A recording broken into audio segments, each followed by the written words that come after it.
Hello everyone, how are you today? I hope you're having a really good day so far. If you're new here, my name is Taylor. I live in Baltimore City, and on my YouTube channel I feature content that's generally focused on knitting and spinning. In this episode of what I like to call the Thread to Mend podcast, I'll share with you the things that I'm working on in real time, as well as a little bit of footage from last weekend's Maryland Sheep and Wool Festival. And you might have noticed I have new frames. I was very kindly sent a new pair of glasses from this company, Synth, and they offered you all a coupon code in case you're interested in checking out these frames or picking up your own. There's going to be a link below to their website if you're interested in seeing what they have to offer. I will say that these are very comfortable, they're lightweight, they feel like great quality. The only other two pairs of glasses I own are both designer frames, or like not really, I mean, is Ray-Ban a designer? I don't know, but these I think measure up equal to those, if not even more so. They're very comfortable, so highly recommend. You know, they gave me these for free, so I should probably let you know that. Anyway, I'm really excited to be here. I don't even know where to start, so I'll just go straight into our weekend last Saturday at Maryland Sheep and Wool. I made a little bit of a video montage of the time spent there and after once I got home, which I'll insert here.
brought home this Correidale cross fleece of this medium gray, and I did trim the staple length a little bit. It was a coated fleece, so it was very, very clean, but it did have some felting to the tips, and the tips were a little bit sun bleached. So I just trimmed the fleece away, just under the bleached area, so that the color would be more uniform, which would make it easier for me to process. And I combed out the cut edge to remove any second cuts, and I combed out the edge I just trimmed shorter to really open it up and move anything out from between the fibers in the process of washing. I actually soaked it for about a day and a half, maybe 2 days, and then I washed it in 2 soapy baths using a tablespoon each time of Mrs. Meyer's dish soap, which I would definitely use again. It's just powerful enough to really get rid of any lanolin, but also it felt far more gentle than something like Dawn, which I have used in the past and I won't use again. I found it very difficult to remove entirely, but I found that the Mrs. Meyer's was a gorgeous fragrance and very pleasant to work with. And I washed 120 grams of this fleece. So very soon I intend to hand comb this and spin it into a skein. I wish I hadn't started spinning a new project just prior to bringing this fleece home, because all of my bobbins are occupied or will be needed in the process of finishing those. I'm approaching my fleece processing a little different this year. I used to bring home a fleece and wash all of it straight away. And I find that when you're working large fleeces, I cut a few corners. I didn't rinse things as well as I should have. I didn't get all the lanolin out that I could have. And ultimately I wasted more than I should have. And this time around, what I did was I sorted the fleece. So I skirted everything that I didn't want to use and would ultimately end up in the compost. I removed all the second cuts and I organized the fleece kind of by color. So I made some rows with the lightest of gray, and then a lot of it is like a solid medium gray, and then there's some areas that are very dark gray. I separated them out in rows, and I have the raw fleece tucked away neatly in a large box, a nice low box. And I intend to store it that way until it's washed. However, I do hope to continue small batches of washing as I spin. So once I finish one of my 2 spinning projects, I'll begin spinning this right away. And in the process of spinning this, I will have washed another 120 grams or so. The fleece I purchased weighed about 8¼ pounds. I paid about 13 and change per pound. It came out to $109, which is a lot of money to spend, but I mean, who doesn't spend $109 on a sweater quantity of yarn? So I fully feel justified in buying fleeces, whether I spin them or not. But Ellie is gonna take home, I'm gonna ship it to her, a few pounds of this fleece. I skirted at least a few pounds off the areas where there was the most kind of muck. I just didn't want to process every inch of it. I know that I have, I would guess, maybe 4 or 5 pounds to myself still. The areas that did have second cuts I removed, and the cleanest parts I kind of combed out and trimmed. The tips are a little bit felted on this coated fleece, and I've separated those parts to prepare in a woolen method on my drum carder. So I haven't weighed it yet, but the shorter areas of the fleece, due to the nature of where it grew or the second cuts, I did save those parts that were most clean, and I'll prepare them that way. The rest of it I intend to hand comb on my Valkyrie extra fine hand combs, and like I said, I intend to wash the fleece kind of 120 grams at a time as I spin it.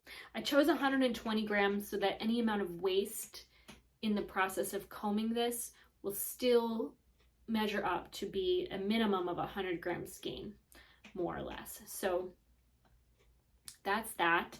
I don't know if I told you, this is a Correidale fleece grown by, I believe her name is Peggy Howell. I think she won first place for one of her fleeces this year.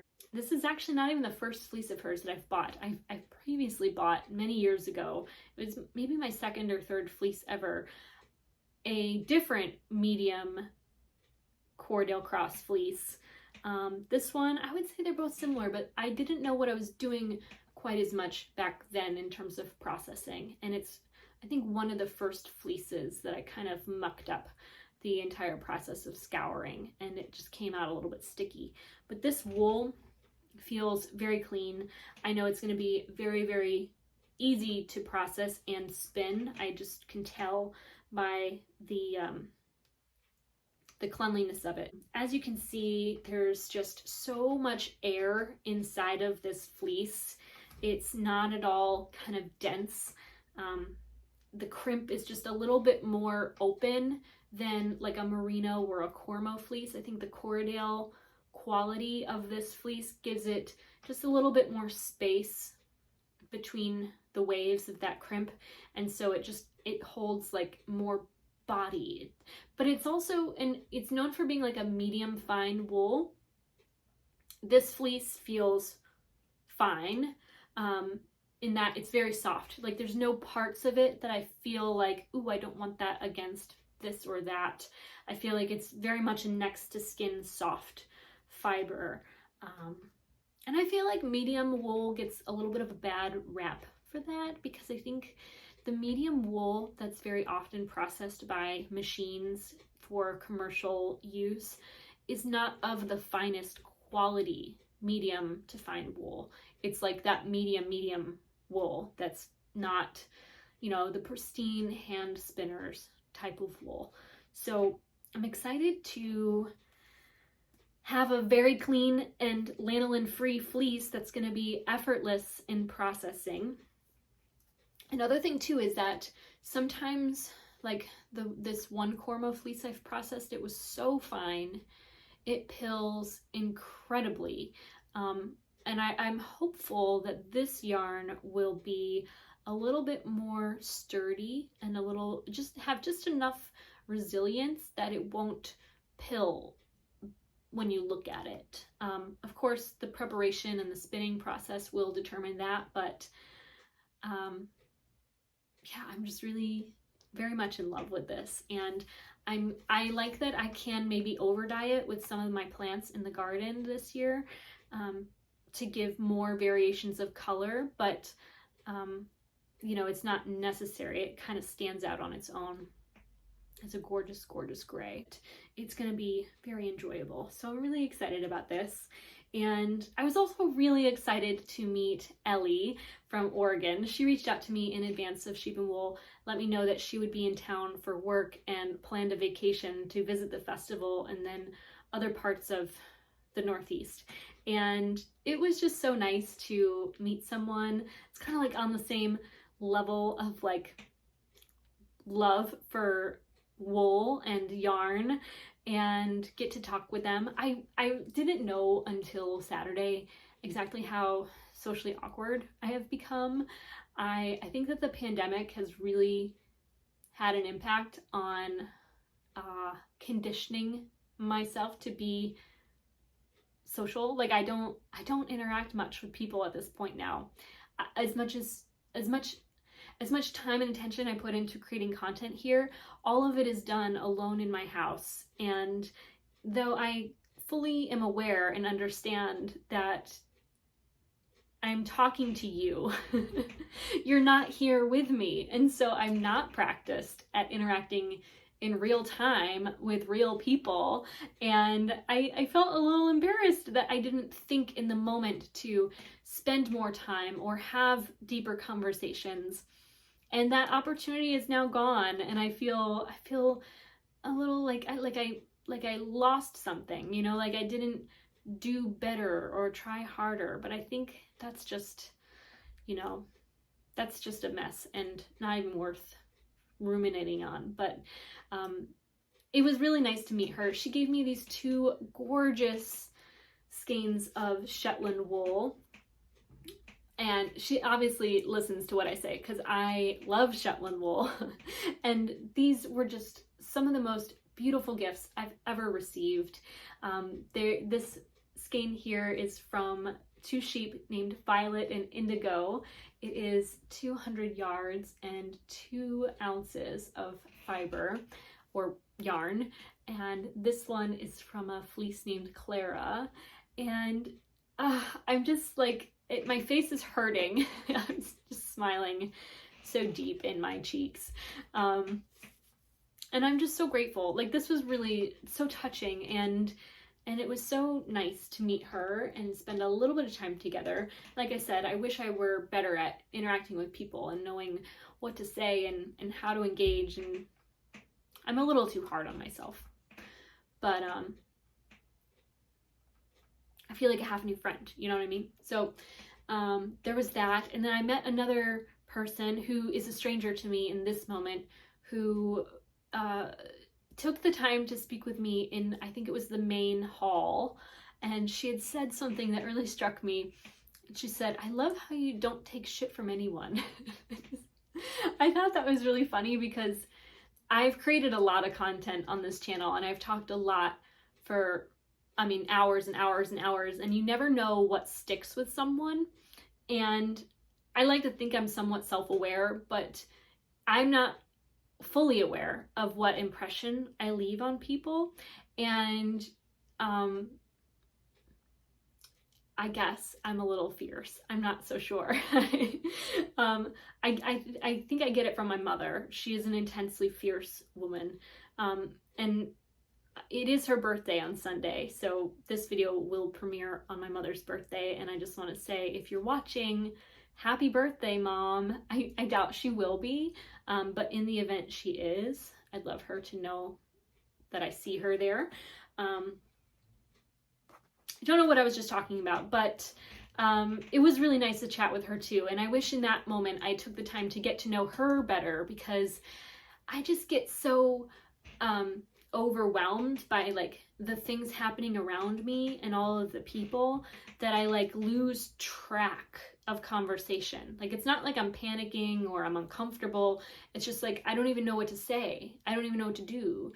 I'm just like kind of overwhelmed by the moment. So if I did say hello to you and I was at a loss of words and I was awkward in any way, I apologize. I don't intend to be, I just am. And it's something I want to work on. I don't want to leave any impression that I am anything but genuinely thrilled to meet any one of you, because I am. And I think I was ruminating on that a lot after leaving the festival, because you know, I just was like, man, I'm so awkward, and I think I walked up to Jill, well, I know, I walked up to Jill Draper to introduce myself and show her the cardigan that I designed with her yarn, and I think the first thing I said is, I am so awkward, and I just wish I could get past my own insecurity over my awkwardness.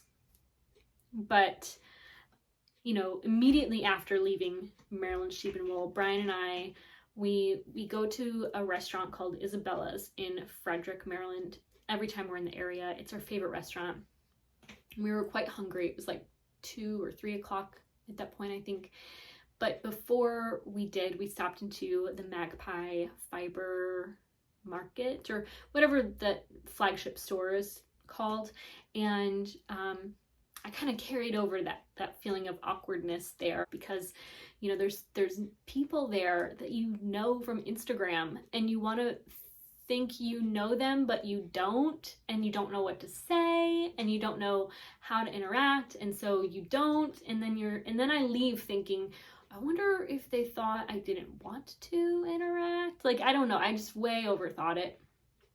And I think that's because I have like designed patterns with their yarn, and I don't know if they've ever seen it or if they like it or if they hate the fact that I'm in a bra on the internet or something. I don't know.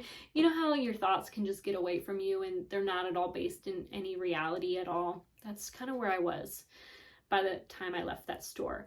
I was so overwhelmed. I didn't know what to purchase because I knew I'm done buying sweater quantities right now. I have sweater quantities of wool to spin, and I am reinvigorated in my passion for hand spinning yarn and knitting sweaters from hand spun.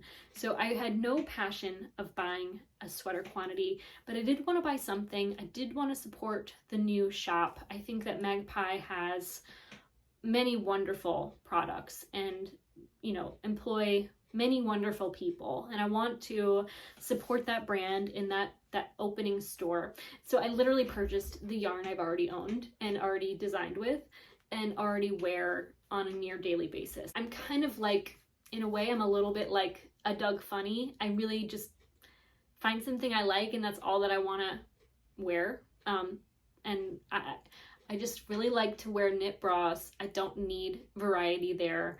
And the benefit to owning multiple skeins of the same colorway is I can wash them all together each week and the dye won't bleed or impact any of the other garments in the same bath. So that's really why I purchased a third skein of the same color I already own. Obviously it matches my wardrobe quite well. I'm just a little obsessed. And this is an 80-10-10 superwash merino cashmere nylon.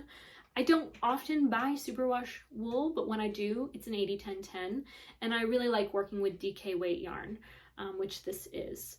And if you're not familiar, this is the same yarn I knit the Opulent Plunge Bra pattern with. And while I was in jury duty, I wasn't able to bring my knitting, but I had a lot of time to sit and think. My number was never called, so I literally just had to take off work all day to pocket $15 cash and read books. So I drafted a few design ideas. I think I've settled on the one I want to execute with this skein of yarn. I think I'm going to use the entire skein for more of a bralette design, not dissimilar to this one I'm wearing. I should mention I'm wearing my range shawl, which is a pattern by Andrea Mallory. I knit this using a bunch of farm yarn. I'm wearing the prototype to the Opulent Plunge Bra. You can see the detail here is the same.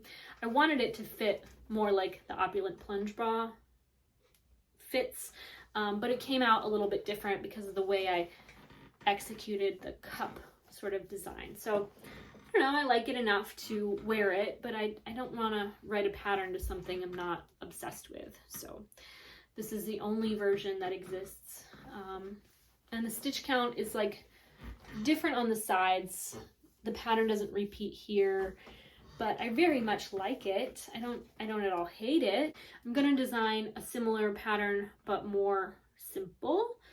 So keep your eye out for that. And I also purchased a candle from Magpie. I can't smell it. I don't know if it's because I can't smell or if it's not hyper fragrant. It smells gorgeous when you put it right up to your nose, but I'm feeling a little stuffed up. I have not knit very much on my Stephen West Bobble cardigan, but I have been making some progress on my Slipstravaganza shawl. I worked all of the triangles after finishing this little bricky bit here, and I'm just starting the row of the chevron pattern. I thought that it had enough stitches already, but I pretty much doubled the number of stitches on a row beginning the chevron section of this shawl. But I have very few rows to work, which is a relief because there's just so many darn stitches on every single row at this point. I really loved working this project. It's one of my comfort knitting projects. I now choose Stephen West patterns as my like potato chippy comfort knitting, like the knitting that I don't have to think too much about, because it looks very complex, but once you're doing one thing, it kind of makes a lot of sense, and then you just do that for a while. Or you just have so many stitches on a single row that, you know, you don't have to stop and look at the pattern all that often. So I've really enjoyed working on this project. It's sort of my background project that I've maintained while starting and finishing other new things. It's just something I have the chance to pull out and work whenever I want, and I don't have to think too much about it in the process. That's going to be it for this week's episode of the Thread to Mend podcast. I want to thank you so much for watching. If you want to find me on social media, my name is Taylor E.O.N. on Ravelry, Instagram, and Twitter. You can find me on TikTok as Taylor Knits, and I want to thank you again so much for being here. I hope you have a wonderful day and that you take care. I did purchase a few plants at Maryland. In fact, it is mid-May of 2022. The peach tree is fruiting. Super excited about that. And I've put out all my seedlings. Lots of zinnias and marigolds, sunflowers. The blueberries are fruiting as well. And I have a nice little trio of echinacea here. There's 2 pinks and a white. And this is a new to the garden anemone. My sage plant has become a near bush. And I have some pitiful looking okra that I've planted out a second time. Those teeny little seedlings there, I've put a few new ones out, so I'll probably sacrifice the saddest looking ones. But I show you the zinnias I planted in winter are not much further along than the ones I started only a few weeks ago. So it really does pay to wait on planting zinnias. The black-eyed Susans are blowing up. I don't know that they'll actually perform best in this area once the cucumbers and beans grow up these trellises, but I think that they look quite nice here at the moment, and they're on that far end as well, so they kind of are nice little bookends to this little bed here. The raspberries are in bloom and they will be fruiting very soon. I'm trying to plant a few flowers in front of them. I hope that they won't get shaded out too much. We'll see. I'm just trying to fit anything anywhere I can. And oh, there's this plant that was recommended to me by Emily of the Fiber Town podcast. It's this one right here. And of course, I didn't keep the tag to it. It's somewhere around here. But it's a dye plant, and I think she said to me that the roots will provide a nice blue or purple shade. So I told her I would buy this plant and think of her every time I saw it. So I'm excited to work with that one day soon. But yeah, I moved the hyacinths while they were in full bloom, so they look a fair bit shabby. But I thought better sooner than later, given that I needed to put some stuff in the ground out front and they had no place there any longer. But the oregano has come back quite strong, and my basil plants, though they are covered in this sort of tree petals, they're doing very well. I have itty bitty cucumbers that will one day grow up this trellis, and a third little blueberry bush along with those basil. I planted out 4 black hollyhock, which you see here. The new growth is looking fabulous. The old growth is a little lanky, but I'll just let it do its thing. Maybe I'll trim back the worst bits one day. But I'm excited to grow more flowers that I hadn't grown before. And the grass does need cutting, but it's a fair bit wet right now, so it'll have to wait till tomorrow or another day. The St. John's wort that I really hacked back is growing in well. And the calendula, although it's doing great here, I wish it were closer to the kitchen door because I don't touch it nearly enough. And I love the fragrance of the leaves and the flowers. Just handling those plants really makes me feel good. I And I tucked a few coleus in here where it's a bit shaded among all of the black raspberries. Those are really, really taking off this year. We're gonna have a lot of fruit from that bush, whereas last year I think we had just a handful of berries from that patch. And you might be able to see, but there's some asparagus tucked just behind that blackberry. And the blackberry canes are going to explode. So that will be something to look forward to. I have a lot of hostas, a few from the neighbor that she very graciously shared amongst me and my other neighbor. And the garden is just doing fabulous. The shade perennials are doing great. I'm so in love with Rare Roots website. I still shop their plants like every day. I think about buying more of this or that, and I think a happy surprise was these gorgeous lime colored bleeding hearts. I would really love to have more of these in different areas of the yard. And I love the flowers on these heuchera here. The bright foliage of this one and these. I'd like to propagate more of them once they get a little bit bigger to add out into the front yard garden. So that is our May garden tour. This is one of the first cucumber plants that I started a little too soon. I'll sacrifice this one since I have a new baby planted out. But I also picked up a few new hellebores. They have black sort of flowers and a few of those amaranth. So I got this shrub too at Aldi for like $8, which I'm gonna put in the neighbor's yard, which they're allowing me to plant into. That is gonna be a work in progress. I haven't gotten a near start on that yet, but I have a very healthy peppermint and lemon balm patch. I do need to cut back my nettles. They're about to go to seed. So it's time I chop them down and throw them in the compost to start again. But the nasturtiums and the collard greens have blown up, and I need to harvest some of those so that I'll have a little bit more sun devoted to my pepper plant, which is suffering for it. But anyway, thank you so much for joining me here in my brief garden tour.